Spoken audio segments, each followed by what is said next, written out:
Okay, brew day. By request, I am going to show off some of my gear. Right now all I'm doing is I'm cleaning it. Alright, so I've got some Sandstar and some line cleaner in here. And it's just kind of running through.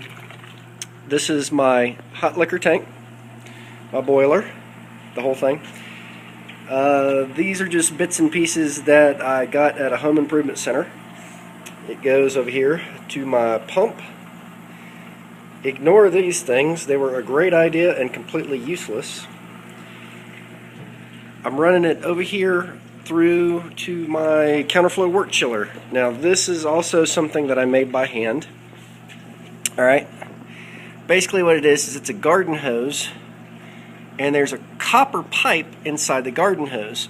So what happens is cold water comes in right here, okay, and it swirls through the pipe, and then by the time it leaves here it's hot, but the hot wort comes in through this line, swirls the opposite direction, and by the time it leaves here it's, well, whatever temperature the water is when it comes in. So it's probably, well, right now it's probably 50. But then I got this right back over here, and it's just kind of running in a circular pattern. Now this is my mash tun. It is a, it's bigger than I thought. It's a 70 quart cooler. I tore the wheels off of it, tore the handle off of it. That was the original drain, and again it's got the same kind of equipment in it.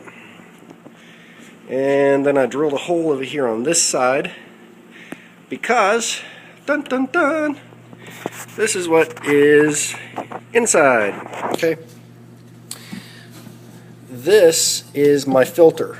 Now what it is it's just copper pipes, and I have put slits in the bottom of them. But the slits are like a 32nd of an inch wide, and they are all over the place. Let's see, I don't know if you can see. I don't know if I can get this camera down in there. There you go. You can just barely see those little teeny tiny slits. That's actually what filters out the grain, okay? Now this thing that's up top, this is my sparge arm, okay? Because what'll happen is my sparge water comes in here and then it goes out through this manifold. Now this piece right here, yeah, this is just a prop arm that holds it up into the air.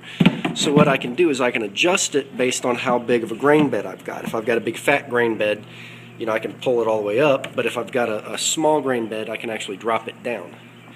And I did put some extra sealer on my tongue because apparently when you decide to start cutting these things up, they don't hold their shape like they should.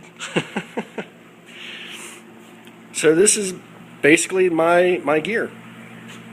Nothing terribly fancy. Oh, Patrick, this is what I was telling you about, dude.